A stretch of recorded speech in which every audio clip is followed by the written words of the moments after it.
Assalamualaikum warahmatullahi wabarakatuh. Halo semuanya. Selamat datang di podcastmu, menebar manfaat untuk umat, bekerja sama dengan Mes Surakarta, Fose FEB-UMS dan juga Radio Mentari FM.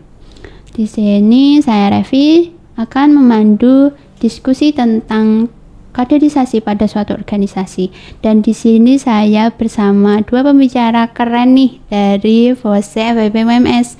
Yang pertama ada Kanda Hilin. Halo, apa kabar Kanda Hilin? Halo, alhamdulillah baik. Nah, yang kedua ada Yunda Amalia. Apa kabar Yunda? Halo Yunda Revi, kabar baik, alhamdulillah. Ya, alhamdulillah. Dan kita akan membahas nih tentang kaderisasi. Sebelumnya itu apa sih kaderisasi itu?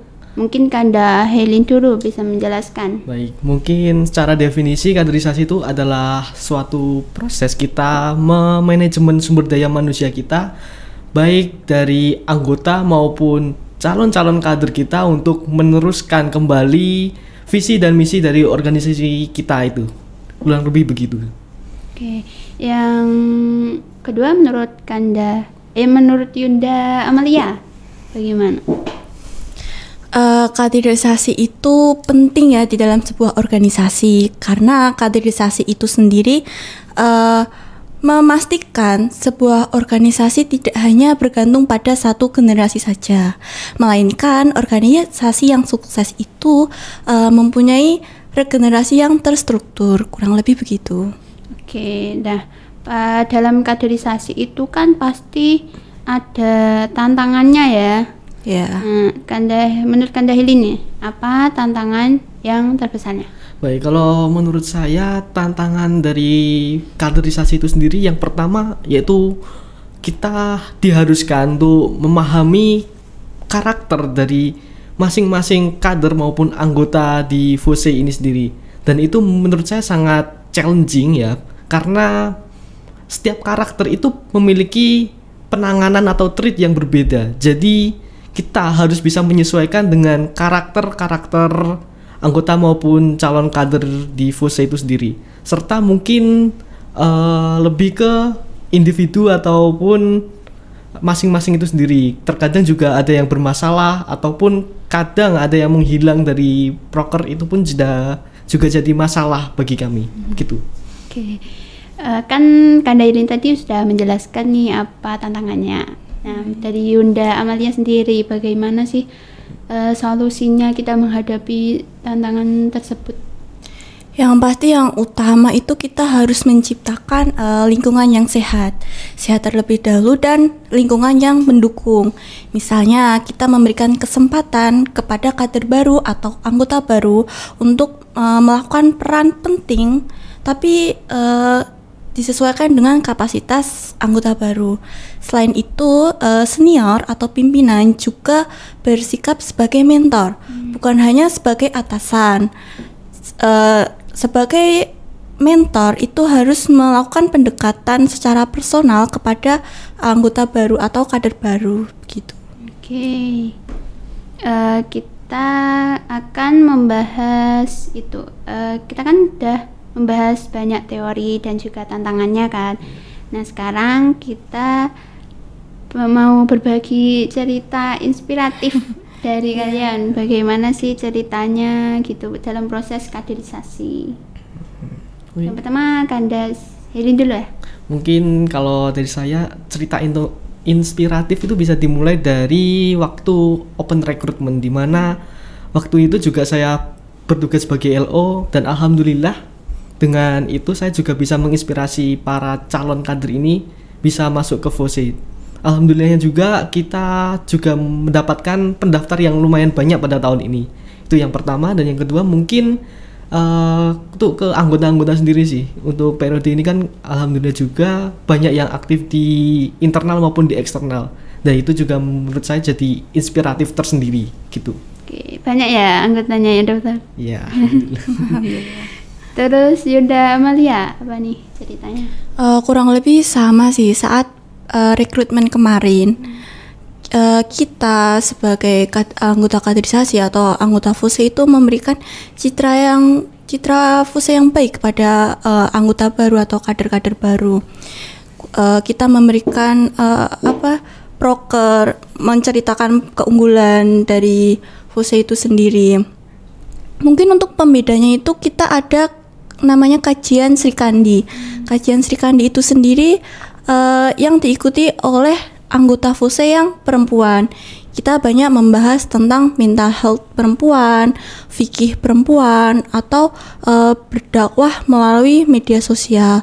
Dan mungkin kader-kader baru itu tertarik untuk gabung ke FUSE karena proker kita yang mungkin beda dari yang lain gitu. Menarik sekali ya. Yeah. Nah, selanjutnya kita masuk ke segmen cepat. Ini saya akan memberikan beberapa pertanyaan. Nanti kakak berdua bisa menjawab secara serentak. Nanti kakaknya menjawabnya setelah saya menghitung dalam hitungan ketiga ya. Baik. Setuju atau tidak setuju, begitu ya. Pertanyaan yang pertama. Kaderisasi harus selalu formal. Setuju atau tidak setuju? 1, 2, 3. Tidak setuju. Mungkin bisa menjelaskan alasannya dari Yunda Amalia dulu. Kaderisasi yang berhasil itu kombinasi antara formal maupun informal gitu. Kanda ini? Kalau menurut saya itu sama, kita butuh pembicaraan yang formal tapi di lain sisi juga butuh informal, terutama pada diskusi maupun cerita-cerita ringan, sehingga hal itu bisa memberikan dampak lah kepada mereka itu. Oke. Pertanyaan kedua, regenerasi organisasi lebih penting daripada menjaga tradisi organisasi. Setuju atau tidak setuju? 1, 2, 3. Setuju. Kanda ini dulu, apa sih alasannya? Ya, saya setuju karena regenerasi itu penting, tapi di lain sisi kita juga harus menghargai dan menghormati budaya organisasi itu sendiri. Begitu. Yunda Amalia? Setuju karena tanpa regenerasi tradisi itu bisa hilang. Oke. Wah, menarik sekali ya. Terima kasih atas jawabannya. Seru ya segmennya. Iya, lumayan. Oke, sekarang kita akan membahas tips-tips dan langkahnya untuk kaderisasi itu supaya bisa efektif gitu. Mungkin dari siapa dulu nih? Mungkin dari Yundanya dulu ya. Kanda Ilin dulu gak apa-apa. Baik. Mungkin tips dari saya itu sendiri untuk mengefektifkan kaderisasi itu, yaitu pertama dari kita harus bisa menyesuaikan dengan emosi para anggota maupun kader kita sendiri, sehingga dengan itu harapannya kita bisa dekat untuk merangkul mereka. Untuk ya, kalau kita sudah bisa merangkul, kita bisa mengmanajemen mereka lebih efektif lagi, begitu. Oke. Yunda Amalia?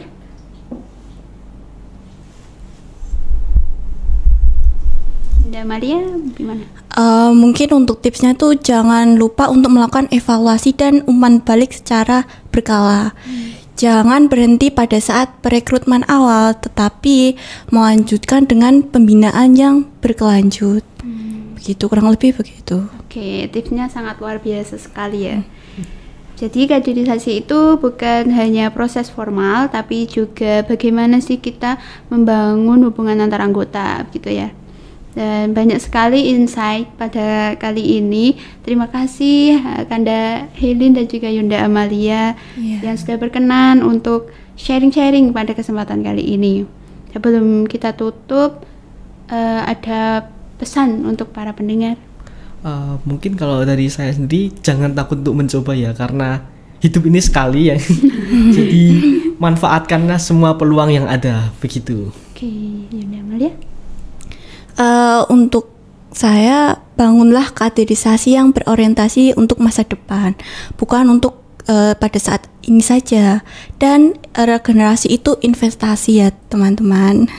Oke, Wah, tidak terasa ya kita ngobrol, dan terima kasih banyak untuk Kanda Hilin dan juga Yunda Amalia Sama-sama.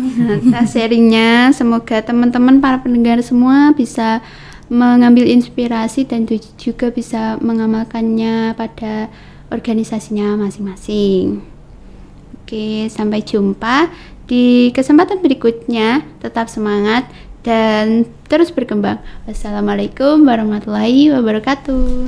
Waalaikumsalam.